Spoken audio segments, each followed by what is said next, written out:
Hujan mengguyur desa Pamotan tanpa henti selama 7 hari 7 malam.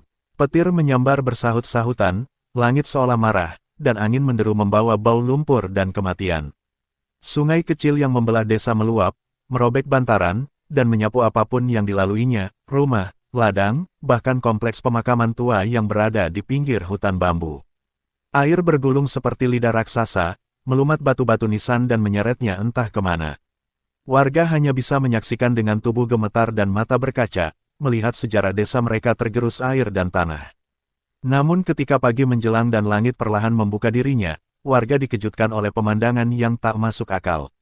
Seluruh area pemakaman berubah menjadi hamparan lumpur dan puing berserakan. Tapi, ada satu makam yang tetap berdiri kokoh di tengah kehancuran. Tanah di sekitarnya tergerus membentuk cekungan seperti kawah, namun makam itu tegak dan utuh, seolah tak tersentuh oleh badai. Batu nisannya tak runtuh, kain penutupnya tak lusuh, bahkan bunga-bunga di atasnya masih segar dan wangi meski tak mungkin ada yang meletakkannya semalam. Warga mulai berkumpul, berbisik-bisik penuh ketakutan dan keheranan. Di batu nisan itu tertulis samar satu kata, Pamot. Tak ada tanggal lahir, tak ada keterangan keluarga, hanya nama yang asing dan menggetarkan. Makam siapa ini? Tanya seorang ibu tua sambil memeluk cucunya erat. Kenapa hanya ini yang tersisa? Gumam seorang pemuda dengan napas berat. Seorang lelaki tua, mantan juru kunci makam, berdiri terpaku dengan mata berkaca. Ia menggigil, bukan karena dingin, melainkan karena ingatan yang mendadak muncul. Nama itu, seperti suara yang pernah ia dengar dalam mimpi bertahun-tahun lalu. Sejak hari itu, suasana di desa Pamotan berubah. Banyak warga yang enggan mendekati area makam saat malam, karena kerap terdengar suara lirih seperti lantunan doa dari dalam tanah. Seekor burung hantu hitam bertengger setiap senja di pohon beringin dekat makam itu, matanya merah seperti bara. Sementara itu, para tetua desa hanya saling pandang, menyimpan rahasia yang belum sempat diwariskan, bahwa dahulu kala, di tanah ini, pernah hidup seseorang yang tak boleh disebut sembarangan namanya, seorang yang begitu sakti, begitu gaib, dan kini, makamnya bangkit dari kesunyian untuk mengungkap tabir yang telah lama dikubur. Malam itu gerimis turun perlahan di atas desa Pamotan, membasahi tanah yang masih berlumpur pasca banjir. Pak Raji, seorang petani tua yang rumahnya hanya berjarak 20 langkah dari kompleks pemakaman, duduk termenung di teras. Sejak kejadian aneh di makam bertuliskan Pamot, pikirannya tak tenang. Ia merasa ada sesuatu yang belum selesai, seakan alam baru saja membuka tirai tipis antara dunia manusia dan dunia yang lebih dalam. Saat kantuk mulai menguasai, ia masuk ke dalam dan tertidur dengan tubuh letih dan pikiran gelisah. Dalam tidurnya, Pak Raji bermimpi aneh. Ia berdiri di tengah lautan kabut, di hadapannya berdiri seorang lelaki berjubah putih, bersorban dan berjenggot panjang, wajahnya bersinar lembut namun penuh wibawa. Mata lelaki itu menatap langsung ke matanya. Raji, rawatlah pusaraku, ucapnya perlahan namun menggema seperti suara dari dalam bumi. Aku bukan orang biasa, aku pernah berjalan bersama para wali, menimba ilmu dari Syekh Siti Jenar dan Sunan Kalijaga. Tapi waktuku telah selesai, kini tugasku dilanjutkan oleh mereka yang hatinya bersih. Lelaki itu mengangkat tangan, dan dalam sekejap, kabut berubah menjadi cahaya menyilaukan, lalu semuanya gelap. Pak Raji terbangun dengan tubuh basah oleh keringat. Tapi lebih dari itu, ia mencium aroma wangi aneh, seperti kesturi dan daun sirih yang terbakar. Saat ia melangkah keluar, jantungnya hampir berhenti. Ada jejak kaki basah di tanah depan rumahnya, mengarah langsung ke makam Pamot. Jejak itu bukan milik manusia biasa, berbentuk runcing di ujung, seperti tapak orang sujud berulang kali. Dengan tubuh gemetar, ia mengambil cangkul dan bunga melati dari lumbung tua, lalu berjalan ke makam itu saat fajar mulai menyingsing. Ketika ia tiba, matahari pertama belum benar-benar muncul, tapi langit sudah memerah ganjil. Pak Raji membersihkan makam itu dengan hati-hati, menyingkirkan lumpur sisa banjir. Ia menaburkan bunga melati, dan saat itu pula ia mendengar desiran angin yang berbisik, "Terima kasih." Suaranya lembut, tak seperti manusia, namun terasa menyentuh langsung ke relung jiwanya. Sejak hari itu, Pak Raji merawat makam itu dengan setia. Ia tidak meminta bayaran, tidak mengharap pujian, hanya melaksanakan pesan mimpi yang datang dari dunia yang lebih dalam. Tapi ia tidak tahu, bahwa tindakannya itu telah membangunkan kekuatan lama yang selama ini tertidur di tanah Pamotan. Berita tentang mimpi Pak Raji dan keajaiban jejak kaki basah cepat menyebar ke seluruh desa. Awalnya hanya dianggap bualan orang tua sepi, namun banyak warga mulai mengalami kejadian serupa. Ada yang bermimpi melihat lelaki bersorban berdiri di pelataran masjid tua, ada pula yang mendengar suara azan merdu dari arah makam meski waktu subuh masih jauh. Bahkan seekor kerbau milik warga yang biasa digunakan untuk membajak sawah mendadak duduk diam menghadap makam dan meneteskan air mata, suatu pertanda yang oleh para sesepuh dianggap tak biasa, pertanda adanya sosok mulia yang kembali dikenang oleh bumi. Kisah ini membuat Pak Lurah memanggil para sesepuh desa, termasuk Mbah Tumenggung, yang selama ini hidup menyepi di lereng bukit. Wajahnya keriput, namun matanya masih tajam seperti mata elang yang menatap zaman. Saat mendengar nama Pamot disebut, tubuh Mbah Tumenggung gemetar. Ia meminta waktu semalam untuk bermeditasi di Punden Tua, tempat dahulu para leluhur desa bersemedi. Keesokan harinya, dengan suara pelan dan penuh beban, ia berkata, nama itu adalah bagian dari darah desa ini. Nama yang coba dilupakan, agar tak membangunkan yang tertidur. Ia lalu menceritakan kisah lama, yang hanya diwariskan dari mulut ke mulut, tak pernah ditulis. Dahulu, sebelum desa ini bernama Pamotan, daerah ini adalah tempat pertapaan seorang wali yang dikenal sebagai Kiai Pamot. Beliau adalah murid dari dua tokoh agung, Syekh Siti Jenar yang mengajarkan hakikat hidup sejati, dan Sunan Kalijaga yang membimbing melalui seni dan kebijaksanaan. Kiai Pamot dikenal misterius, menghilang di tengah dakwahnya, dan jasadnya tak pernah ditemukan.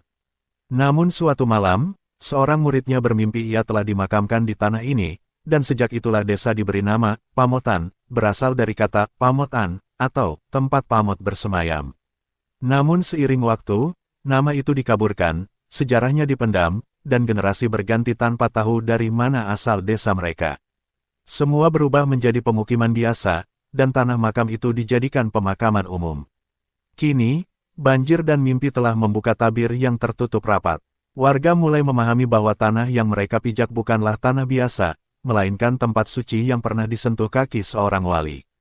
Tapi kebangkitan ingatan ini bukan tanpa risiko, sebab apa yang dibangunkan dari tidur panjang kadang membawa pesan atau peringatan. Sejak malam pengakuan Mbah Tumenggung, makam Kiai Pamot tak pernah lagi sepi. Orang-orang datang diam-diam membawa bunga, air mawar, dan doa-doa yang dilantunkan dengan hati gemetar. Suasana di sekitar makam berubah total, angin yang sebelumnya dingin kini terasa hangat menyentuh kulit, burung-burung kecil sering berkicau di pohon beringin tua yang menaungi pusara, dan saat senja, sinar matahari memantul di batu nisan dengan kilau aneh seperti serpihan emas. Tapi malam itu, saat ziarah pertama dilakukan secara terbuka oleh para tokoh desa, terjadi sesuatu yang mencengangkan. Pak Raji memimpin doa dengan suara bergetar, dikelilingi para warga yang membawa lampu minyak. Saat doa tengah dilantunkan, dari langit yang mendung, turun seberkas cahaya lurus tepat ke atas makam Kiai Pamot. Cahaya itu bukan petir, bukan lampu, tapi pancaran putih kekuningan seperti suluh dari langit. Para warga terdiam membeku, beberapa menangis, dan beberapa sujud tanpa bisa berkata-kata. Lalu terdengar suara seperti gema azan, bukan dari pengeras suara, melainkan dari dalam tanah. Suaranya merdu, menggema perlahan, menyusup ke dada seperti desir angin yang membawa pesan dari alam lain.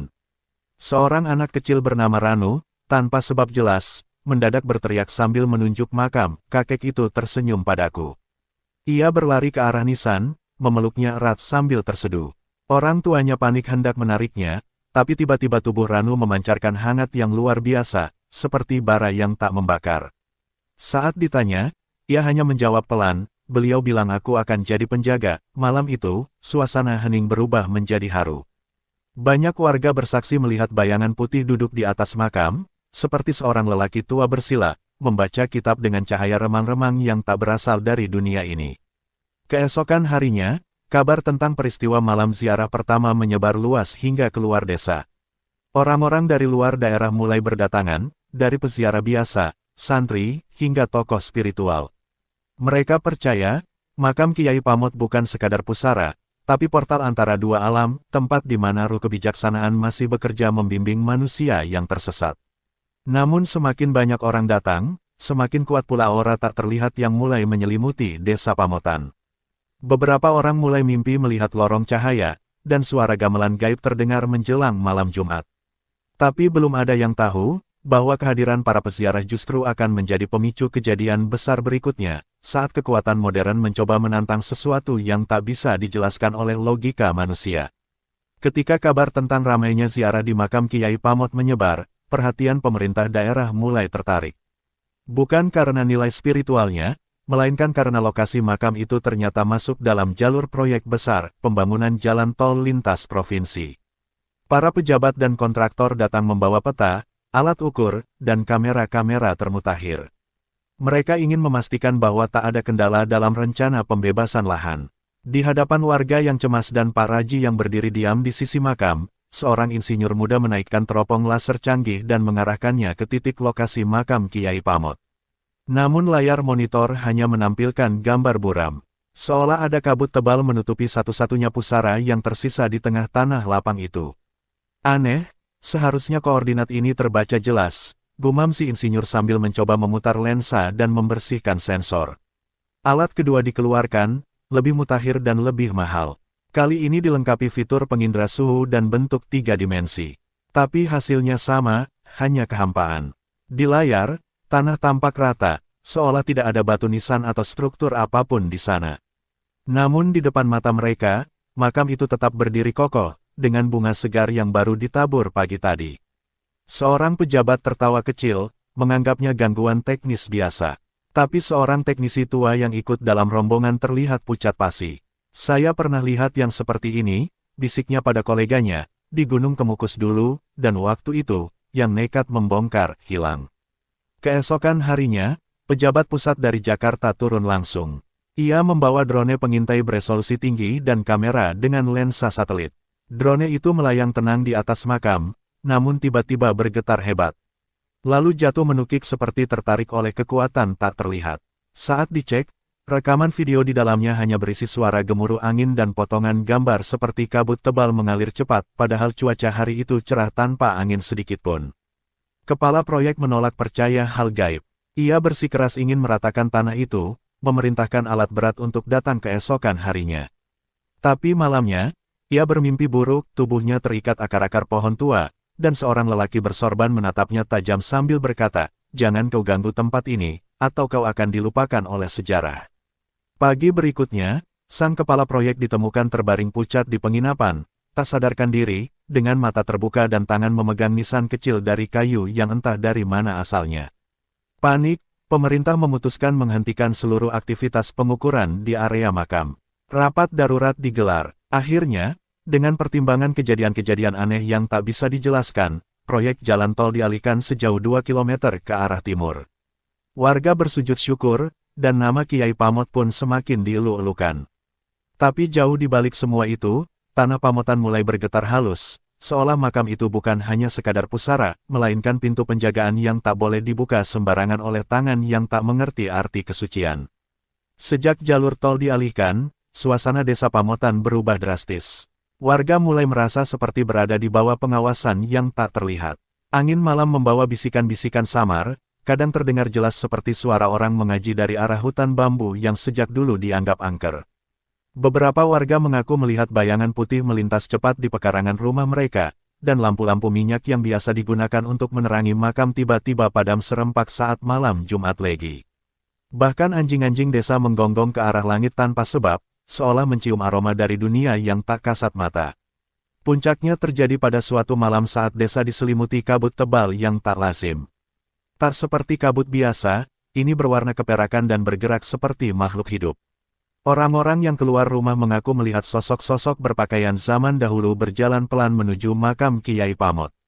Mereka tak berkata apa-apa, hanya berbaris dalam diam, membawa obor kecil yang menyala biru.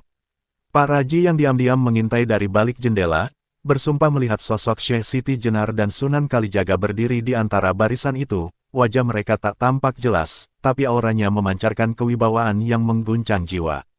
Saat fajar mulai menyingsing, kabut perlahan menghilang. Tapi di sekitar makam, tanah basah membentuk pola aneh, seperti jejak puluhan orang bersujud menghadap ke pusara. Aroma kemenyan dan bunga melati menyeruak kuat, meski tak ada yang membakarnya. Anak-anak yang bermain di sekitar lokasi keesokan harinya menemukan gulungan kain putih yang basah oleh embun, berisi potongan ayat Al-Quran yang ditulis dengan tinta emas. Para sesepuh menafsirkan itu sebagai tanda, para wali terdahulu sedang mengirimkan peringatan, bahwa makam ini adalah penjaga keseimbangan spiritual desa, dan telah mulai bangkit dari tidurnya. Kabar malam aneh itu membuat semakin banyak orang berdatangan, tak hanya peziarah, tapi juga orang-orang berkekuatan batin tinggi, para spiritualis, dan pemuka agama.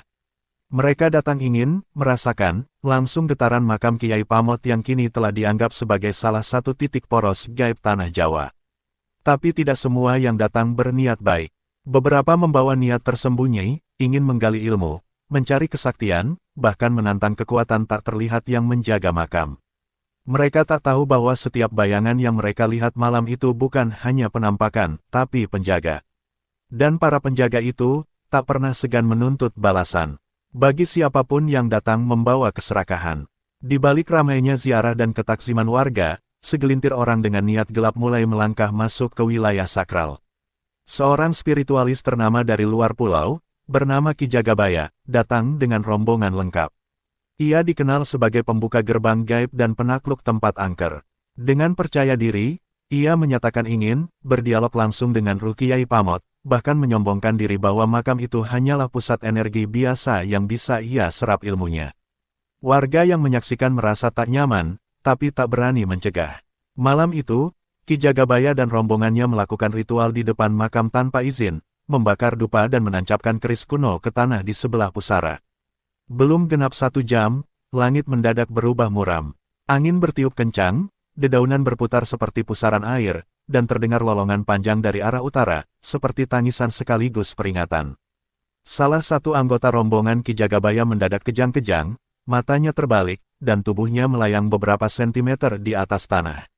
Dari mulutnya keluar suara berat dan dalam, tak bisa kau ambil yang bukan milikmu.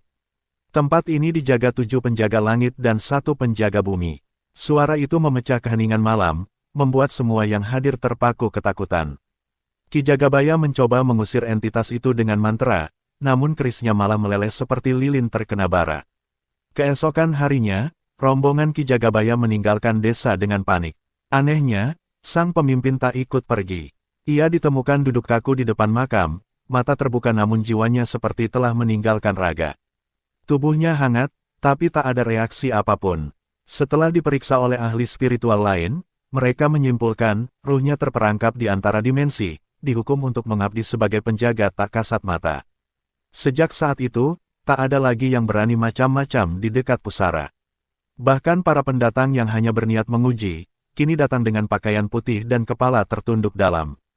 Nama Kiai Pamot kini diucap dengan getar di dada, seperti menyebut sesuatu yang lebih besar dari sekadar sosok wali.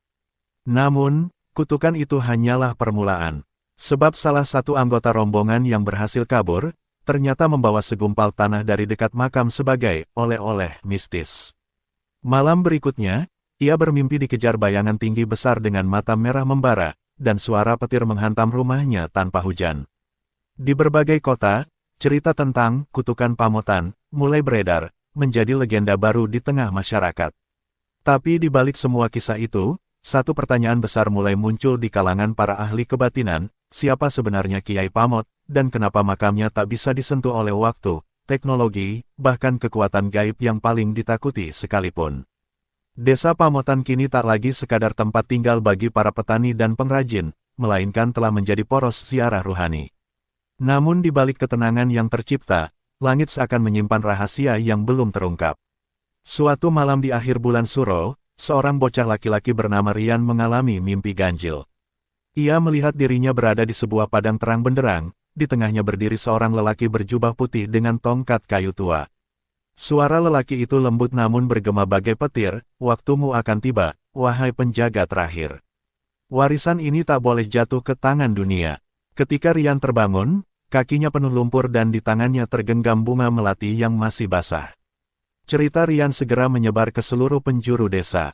Para sesepuh berkumpul dan membenarkan bahwa kejadian seperti itu hanya terjadi bila sang penjaga makam sejati telah dipilih. Dulu, konon, setiap beberapa generasi akan muncul satu jiwa bersih yang dipilih langsung oleh Kiai Pamot untuk menjadi penerus gaib penjaga pusara. Tapi belum pernah sebelumnya seorang anak kecil yang terpilih. Rian, yang polos dan belum mengenal ilmu apapun, tiba-tiba bisa membaca aksara Arab kuno di nisan yang sebelumnya tak terbaca oleh siapapun. Ia juga mulai melihat bayangan-bayangan yang tak bisa dilihat orang lain, para wali yang mengelilingi makam setiap malam sambil bersyairkan zikir langit. Suatu malam, saat hujan turun tanpa awan dan petir menyambar tanah kosong di dekat pusara, Rian digiring dalam keadaan tak sadar ke tengah pelataran makam.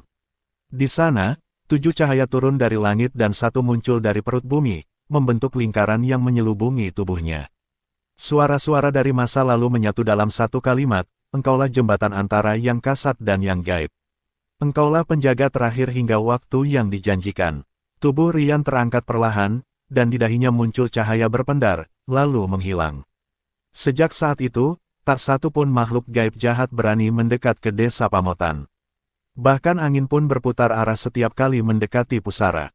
Kini, makam Kiai Pamot tak hanya menjadi misteri tak terpecahkan, tapi juga penjaga benteng terakhir spiritualitas Jawa.